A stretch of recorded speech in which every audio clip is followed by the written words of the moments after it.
우리 수요예배 가운데 나오신 성도님들 주님의 이름으로 축복하고 환영합니다. 우리 날마다 하나님과 더 가까이 나아가는 행복한 교회 모든 성도님들 될 수 있기를 주님의 이름으로 간절히 소망합니다. 우리 계속해서 감사에 관해서 말씀을 나누고 있습니다. 날마다 항상 감사하며 그 감사를 기억하며 전하며 살아갈 수 있기를 주님의 이름으로 소망합니다. 오늘 말씀의 제목은 10%대 90%입니다. 참된 감사는 어떤 마음과 태도를 보이며 나아가야 하는지, 또 우리가 10%에 속한 사람인지 90%에 속한 사람인지를 돌아보며 말씀을 듣고 깨달음 얻는 시간 되기를 간절히 소망합니다. 디모데후서 3장 16절과 17절에서 사도 바울은 성경에 대해서 이렇게 기록하고 있죠. 모든 성경은 하나님의 감동으로 된 것으로 교훈과 책망과 바르게 함과 의로 교육하기에 유익하니 이는 하나님의 사람으로 온전하게 하며 모든 선한 일을 행할 능력을 갖추게 하려 한다라고 성경이 기록된 목적과 이유에 대해서 분명하게 말씀하고 있습니다.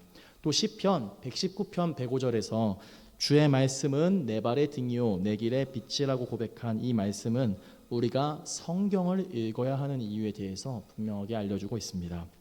성경은 하나님의 감동으로 쓰였습니다. 또 우리에게 등이 되어주고 빛이 되어주는 것으로서 하나님의 사람으로 온전하게 세워질 수 있도록 가르쳐주는 것이 바로 성경입니다. 이것이 우리가 말씀을 읽고 이 말씀을 가까이 해야 하는 이유가 되어지기도 합니다.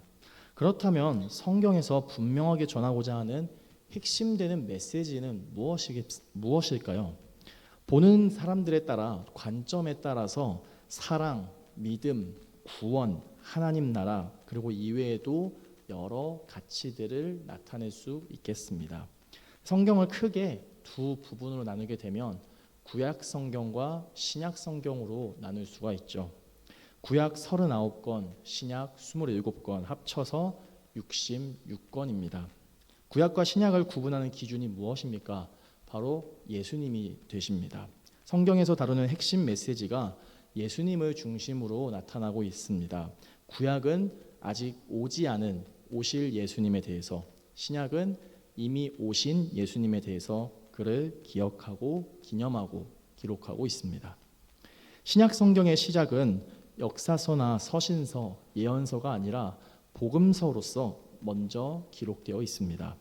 마태, 마가, 누가, 요한 이 네 권의 복음서가 바로 그것인데요.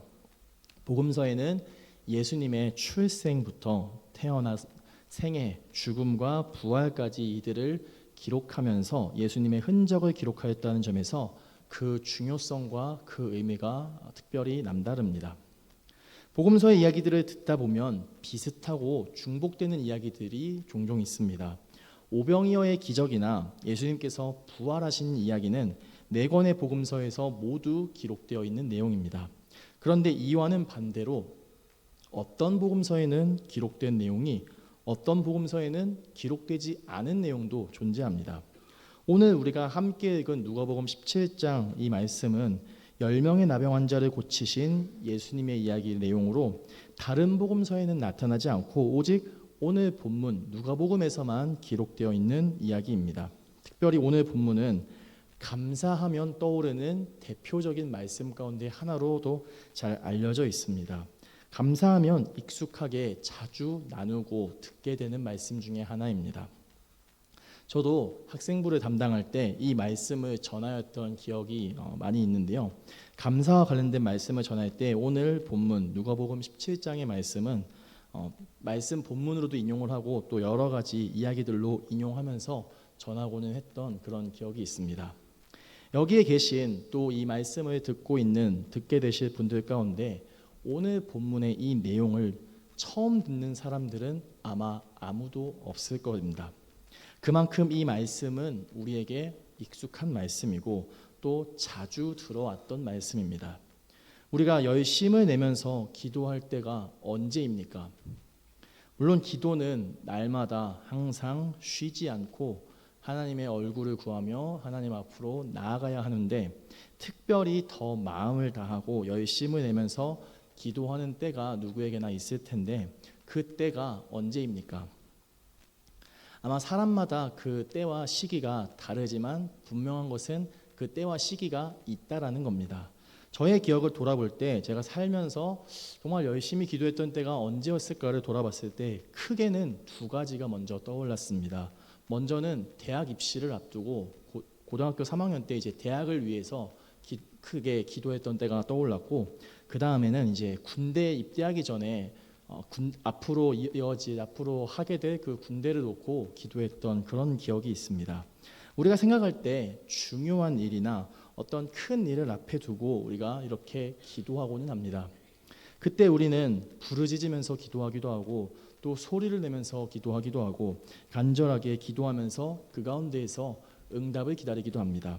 그리고 이런 대학 입시나 군대보다도 더 간절하게 기도하는 때는 아마 우리의 몸이 아플 때, 그 어느 때보다도 간절하게 기도하지 않을까 싶습니다. 이처럼 우리는 분명한 것은 하나님 앞에 간절하게 기도하며 구하고는 한다는 겁니다. 그런데 문제는 그렇게 간절하게 기도하면서 정작 그 기도가 응답하게 되면 기도의 응답을 이뤄주신 하나님께 감사하는 일을 우리가 잊어버릴 때가 있다는 겁니다. 우리의 소원, 우리의 기도의 제목을 다 아시고 이를 들어주신 분이 분명 하나님이심을 알고 있는데 정작 그 기도의 응답을 받고서는 감사하지 못할 때가 너무나도 많이 있습니다. 오늘 본문의 10명의 나병 환자의 이야기는 어떻습니까? 나병이 무슨 병입니까? 나병을 이제 정식 병명으로 하면은 한센병이라고 합니다. 한센병은 나균에 의해서 감염되는 만성 전염병의 하나인데요. 아주 예전부터 있어 왔던 이 병이었는데 6세기에 이르러서야 정식적으로 연구를 시작하게 되었다고 합니다. 의학이 발달한 오늘날에는 거의 전 세계에서 약 연간 1만 명당 1명꼴로 발생하게 되는 좀 비교적 이제 드문 질환으로 되었는데요. 예전에는 이 나병을 일컬어서 문둥병이라고 불렀습니다. 살이 썩어 문드러진다라는 뜻이죠. 그런데 이 표현에는 저주나 조롱, 멸시의 내용과 성격이 포함되어 있기에 지금은 잘 사용하지 않습니다. 그리고 오늘 본문에서 기록된 나병이라고 하는 표현 역시 이 병에 걸린 사람들에게는 신뢰가 되는 표현이라고 합니다. 한센병이라고 하는 명칭은 노르웨이의 의사였던 이 병을 연구하였던 한센이라는 사람의 이름을 따서 만들어진 이름을 따서 그렇게 지었는데요. 오늘날은 이제 일부 학술적인 분야에서는 나병이라는 용어를 사용하고 그 외에 사회적인 분야에서는 한센병이라고 부르고 있습니다. 나병이란 용어가 앞서 말씀드렸던 것처럼 편견이나 차별적인 의미가 포함되어 있기 때문입니다. 오늘 이 시간에는 표현상의 이해를 돕기 위해서 나병이라는 용어를 사용하도록 하겠습니다. 당시의 나병은 전염성이 아주 심각해서 가족들은 물론이고 그들이 지내는 사회에서 떨어져서 격리되어 지내야만 했었습니다. 지금에야 이 나병이 잘 걸리지 않는다라고 하지만 당시만 걸리지도 않고 걸린다고 하더라도 치료가 어려운 불가능한 그런 질병은 아닌데 당시에는 거의 불치에 가까운 병으로 알려져 있었습니다. 그러니 가족은 물론이고 동료들과도 떨어져 있어야 되고 사회와는 완전히 다른 곳에 갇힌 채 감옥처럼 지내야만 했습니다. 그렇게 가족과 사회와 단절된 채 사는 이들은 그들의 몸은 물론이고 마음도 삶도 계속해서 피폐해져만 갔습니다. 오늘 본문에 기록된 10명의 나병 환자들, 그들이 얼마나 오랜 기간을 이 병을 앓았는지, 그들이 얼마나 오랜 기간을 가족들과 사회로부터 떨어져 왔는지는 알 수 없겠지만 분명한 것은 이들은 지금 가족들과 친구들, 사회로부터 배제되어 있는 사람들이라는 사실입니다. 그런 그들이 어느 날 한 가지 소식을 듣고 희망을 품게 됩니다. 나사렛에 예수라고 하는 자가 있는데 수천 명을 먹이시고 병든 자를 고치시고 귀신을 쫓아내실 뿐만 아니라 죽은 자를 살리기까지 했다라는 이 소식이 그들에게는 한 줄기의 빛이었고 희망이었고 기대를 품게 하기에 충분했습니다. 그러니 이들이 멀리에서 예수님을 보고 부르짖기를 예수 선생님 우리를 불쌍히 여기소서라고 13절에서 말씀하고 있지 않습니까? 이들이 멀리에서 예수님의 이름을 외쳐야만 했던 이유가 무엇입니까? 앞서 말씀드렸듯이 사회로부터 격리되어 있었기 때문에 다른 이들에게 가까이 다가가지 못했습니다. 우리가 지금은 코로나로부터 비교적 자유롭다고 하지만 지난 3년간 얼마나 코로나로 인해서 고생들 하셨습니까? 가정에서나 학교, 직장에서나 사업장, 그리고 교회에서 남녀노소 구분 없이 이 코로나로 인해서 굉장히 많은 어려움들, 많은 고통들을 우리가 지내왔던 기억이 있습니다. 지금은 확진 판정을 받게 된 당사자만 격리하게 되지만 처음에는 어땠습니까? 확진자는 물론이고 그 확진자와 동선이 겹치게 되는 이 밀접 접촉자로 분류가 되더라도 역시 동일하게 자가격리를 해야 하지 않았습니까? 저도 지금까지 두 번의 자가격리를 한 적이 있었는데 두 번 모두 확진을 받은 것이 아니라 밀접 접촉자로 분류되어서 두 번 자가격리를 해야 했습니다.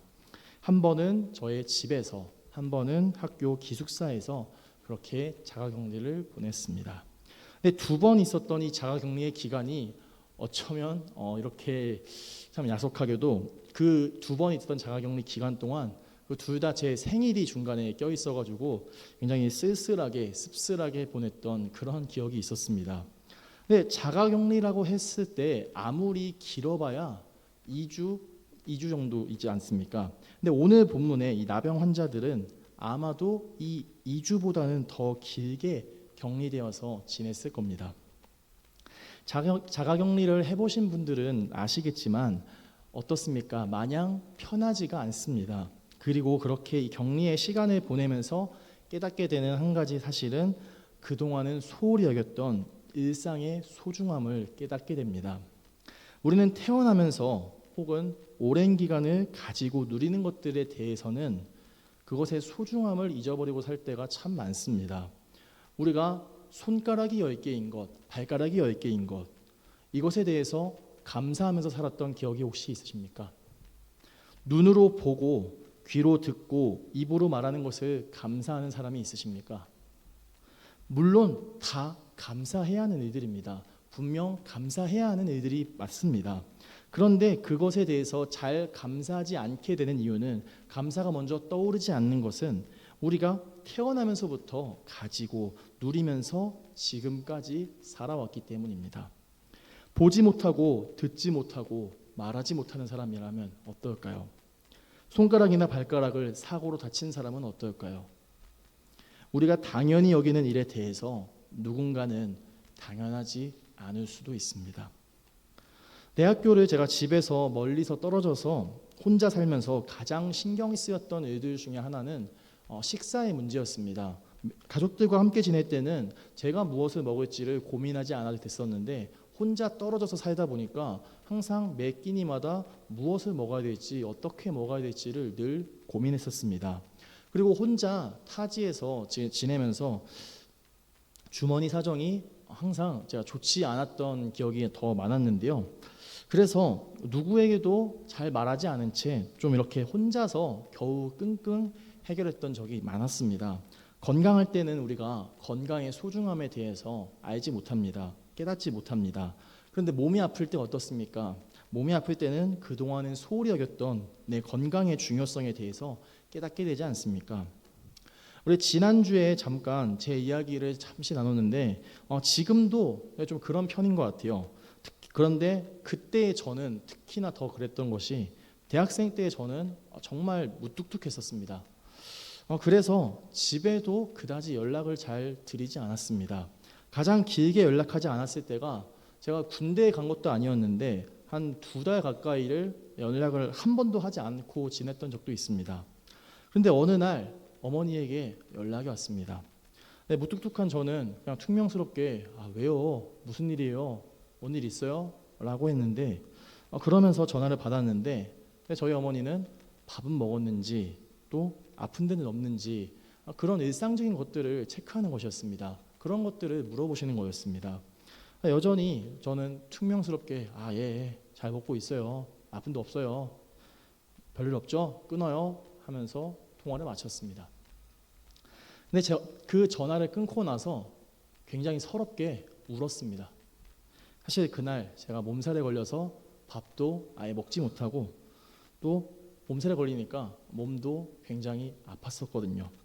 그런데 이거를 다 혹시나 이렇게 하나하나 말하면 왜 아프냐 또 걱정하실까봐 또 얘기가 길어질까봐 이를 감추기 위해서 일부러 더 까칠하게 대했었습니다. 그러면서 제 가족과 일상의 소중함에 대해서 조금 알게 되었습니다. 그래서 부족하지만 가족들에게 또 가까운 사람들에게 다정하게 따뜻하게 대하려고 노력하고 있습니다. 다시 오늘 본문으로 돌아옵니다. 오늘 본문의 내용이 어떻습니까? 멀리에서 예수님을 보고 자신들을 고쳐달라고 요청한 이 나병 환자들의 요청에 예수님께서 어떻게 반응하셨습니까? 오늘 본문 14절 전반부입니다. 너희 몸을 제사장들에게 가서 보이라고 말씀하셨습니다. 나병 환자가 정함을 받을 때 깨끗함을 받는 것에 관하여 기록한 레위기 14장을 보시면 나병 환자는 그들이 치료함을 받았을 때 제사장에게 가서 하나님께 제물을 드리라고 하는 이 말씀이 기록되어 있습니다. 그런데 예수님은 나병 환자들에게 지금 어떻게 말씀하셨습니까? 아직 이들의 병이 나은 것이 아닙니다. 아직 이들의 병이 낫지 않았습니다. 그런데 먼저 제사장에게 가서 몸을 보이라고 말씀하십니다. 순서상으로는 고침을 받고 제사장에게 가라고 하는 것이 맞을 텐데 낫기도 전에 가라고 하는 이 말씀이 조금은 당황스러울 법도 합니다. 그런데 가족들로부터 사회로부터 그렇게 떨어져서 오랜 시간을 보낸 이들은 지푸라기라도 잡는 이 심정으로 예수님의 그 말씀하심에 순종했습니다. 단 한 사람도 예수님의 말씀에 반기를 들거나 의문을 제기하는 사람 없이 모두 그 말씀대로 반응하였습니다. 10명의 나병 환자들이 예수님의 말씀에 모두 순종함을 보였을 때 그 결과가 어떻게 나타났습니까? 14절 후반부입니다. 그들이 가다가 깨끗함을 받았다라고 기록하고 있습니다. 혹시라도 병이 옮지는 않을까 가족들과 사회로부터 떨어져서 누구와도 지낼 수 없었던, 누구와도 가까이 할 수 없었던 그들인데 병고침을 받게 된 것입니다. 제사장에게 가서 몸을 보이기도 전에 병이 낫게 되었다는 겁니다. 이 얼마나 놀라운 일이고 기쁜 일이고 감사해야 할 일입니까? 그들은 엄청나게 기뻐했을 겁니다. 가까운 친구들을 볼 수 있다는 생각에, 사랑하는 가족들을 만날 수 있다는 생각에, 다시 사회로 돌아갈 수 있다는 그 생각에 그들은 엄청나게 기뻐했습니다. 10명의 나병 환자들은 이제 감옥 같은 곳에서 벗어나서 자신들의 각자의 삶의 터전으로 돌아갈 수 있었습니다. 오늘 예수님은 10명의 나병 환자들을 고쳐주셨습니다. 그런데 오늘 본문 15절과 16절을 한번 보실까요? 15절과 16절을 우리 함께 읽어보도록 하겠습니다. 함께 읽겠습니다. 그 중에 한 사람이 자기가 나은 것을 보고 큰 소리로 하나님께 영광을 돌리며 돌아와 예수의 발 아래에 엎드려 감사하니 그는 사마리아 사람이라. 아멘. 10명의 나병 환자가 고침을 받았는데 예수님께 감사를 고백한, 예수님께 감사를 전한 사람은 몇 사람입니까? 다시 띄워주시기 바랍니다. 말씀 몇 사람입니까? 한 사람입니다. 나머지 9은 어디 있습니까 지금? 예수님께 고침받은 이 10명의 사람 가운데 오직 이 한 사람만이 예수님께 감사를 전하였다는 겁니다. 그 나머지 9명은 예수님께 감사의 인사조차 하지 않고 그들의 각자의 삶의 터전으로 돌아갔습니다. 이제 그들은 다시 자신들의 일상으로, 자신들의 삶의 터전으로 돌아갈 수 있는 자유함을 얻었기에 그 기쁨을 주체하지 못했을 겁니다. 그 이전에 그들의 삶이 어땠겠습니까? 사랑하는 가족들로부터, 가까운 동료들로부터 격리된 채, 배제된 채 감옥 같은 곳에서 그 삶을 살아야 했던 그들이 이제는 그 모든 것들을 누릴 수 있게 되니 기쁜 마음에 각자의 삶으로, 각자의 터전으로 돌아갔다는 겁니다. 아픈 사람들끼리만 계속 같이 있다가, 서로 비슷한 처지에 있는 사람들끼리만 있다가 이제 사랑하는 그리운 가족들의 곁으로 돌아가는 길이니 분명 기뻐할 일이 분명합니다. 그런데 지금 이 사람들이 굉장히 중요한 사실 한 가지를 놓치고 있었죠. 자신들이 그렇게 가족의 곁으로, 일상의 곁으로 돌아갈 수 있게 하신 분이 누구입니까? 본인들의 노력으로 이뤄낸 것입니까? 본인들이 잘해서 이뤄낸 것입니까? 그렇지 않죠. 멀리서 예수님을 보고 예수님을 부르면서 예수 선생님이여 우리를 불쌍히 여기소서, 우리의 병을 고쳐주옵소서 라고 요청을 하며 병 고쳐달라고 기도하던 그들이었는데, 정작 기도의 응답을 받고 나서는 그 기도를 들어주신 예수님을 향한 감사의 고백을 했다라는 기록이 어디에도 전혀 나타나 있지 않습니다. 이 시간 우리 속으로 한번 생각해 보시기 바랍니다. 우리는 과연 90%에 속한 사람입니까? 10%에 속한 사람입니까? 예수님께서는 온 세계와 모든 사람들을 위해서 십자가를 지시고 그의 피 흘리심으로 죄 사함을 허락하셨습니다. 그리고 예수님을 믿고 그를 따르는 자에게 그리스도인이라고 하는 이름까지 허락하셨습니다. 이것이 바로 은혜이지 않습니까? 받을 자격 없지만, 받을 기준이 안 되지만 어떠한 대가나 어떠한 조건을 여부에 상관없이 값없이 주신 이 선물, 그것이 바로 예수님께서 우리에게 허락하신 구원이지 않습니까? 그런데 사람들이 어떻습니까? 예수님의 십자가 피 흘리심과 희생을 기억하는 그리스도인보다 예수님을 주라고 믿지 않는 사람들이 훨씬 더 많지 않습니까? 그리스도인들 중에는 어떻습니까? 정말 작은 일이라도 감사를 기억하며 감사를 전하며 살아가는 분들도 있지만, 원망과 불평과 불만이 습관이 되어서 날마다 그것들을 전하면서 살아가는 이들이 그리스도인들 가운데에도 돌아보면, 주변을 보면 꽤나 많습니다. 적지 않습니다. 사람마다 생각하는 좋은 사람에 관한 기준이 있을 것 같습니다. 그리고 그 기준은 당연하게도 개인차가 있겠죠. 특별히 제가 생각하는 좋은 사람의 기준은 작은 일에 감사할 줄 아는 사람이라고 저는 생각합니다. 사실 작은 일에 감사하기가 쉽지가 않습니다. 작은 일에 감사를 전하는 그런 사람들을 보면은 도전을 받게 되고 감명을 받게 돼서 나도 저렇게 살아야겠다, 나도 저렇게 해야겠다라는 어떤 그 다짐을 하게 되면서 그렇게 작은 일에 감사를 전하는 사람들과 더 가까이, 더 함께 지내고 싶어집니다. 오늘 이 말씀을 들은 저와 여러분, 우리는 90%에 감사하지 못한 사람이 아니라, 감사하지 않는 사람이 아니라 10%에 감사를 기억하는, 감사를 전하는 사람으로 살아가기를 원합니다.